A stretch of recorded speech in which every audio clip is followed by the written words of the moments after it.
Hello everyone, আমি রাই আপনাদের সামনে আবার নতুন একটা ব্লগ নিয়ে চলে এসেছি। সকালবেলা ঘুম থেকে উঠে আমার প্রথম কাজই হচ্ছে এই গাছেদের কাছে চলে আসা, কারণ আমাকে এই সময়টাই হচ্ছে তাদের পরিচর্যা করতে হয়। পরিচর্যা বলতে সব দিন তো আর সার দেওয়া সম্ভব নয়, প্রতিদিন জলটা দিই এই সময়টা করে। আর চারিদিকে আজকে প্রচুর হাওয়া দিচ্ছে, তার কারণ হচ্ছে দক্ষিণ দিকের খোলা এটা বারান্দা। আর কিছু কিছু জামা কাপড় আমার কালকে রাত্রিবেলাই আমি কেচে রেখেছিলাম। সেই কাচাগুলো আমি রাত্রিবেলা, যেহেতু বারান্দার এটা তার টাঙানো আছে, তাই আমি রাত্রিবেলা মেলে দিই। সারা রাত যে হাওয়াটা দেয় তাতে করে সকালবেলা বেশ শুকনো হয়ে যায় এবং ভালো রকমই শুকনো হয়ে যায়। আর যাই হোক, এখানে আমি এখন দাঁড়িয়ে আছি, গাছে জল দিচ্ছি। চারিদিকে প্রকৃতি অসাধারণ, কিছু কিছু ফুল ফুটেছে। আর গাছেদের পরিচর্যা সঠিকভাবে করতে পারলে আরও হয়তো বেশি ফুল ফুটতো। আর এদিকে আমার পোষ্য দেখুন এখানে এসে অসভ্যতামি করছে, সমান তালে চালিয়ে যাচ্ছে, আমাকে এক বিন্দুও কাজ ছাড়া করে না।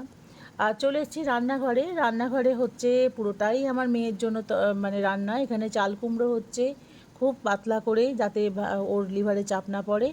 আর এখানে মাছ ভাজা, কম তেলে মাছ ভাজবে। আর এইটা হচ্ছে একদম হলুদ ছাড়া পেঁপে দিয়ে, পেঁপেটাকে একদম ঝিরিঝিরি করে যাতে ও বুঝতে না পারে, ডাল। চলে এসেছি শাশুড়ি মায়ের দিকে। শাশুড়ি মা এখানে রুটি খাচ্ছেন ঝুনুদি আর চিনুদির কাছে কাছে বসে। আমাকে দেখে জিজ্ঞেস করছেন যে আর এত দেরি হলো কেন।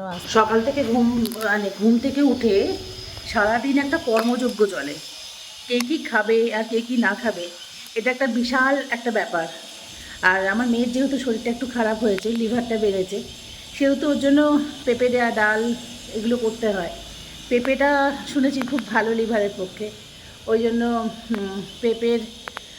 পেঁপে সেদ্ধ, পেঁপে দেওয়া ডাল এগুলো করি। আর আমার কিছুদিন যাবৎ এই চশমার পাওয়ার বেড়েছে, চোখ নিয়ে সমস্যা হচ্ছে। দিন এইভাবে কোথা দিয়ে কেটে যায় নিজেও বুঝতে পারি না। সকাল আসে আর রাত হয়, মাঝখানে কোনো সময়ই আমি পাই না। অনেক দিন ব্লগ বন্ধ ছিল, কিন্তু এখন একটু আধটু ব্লগ করি, কারণ এবছর আমার মেয়ে দেবে বোর্ড।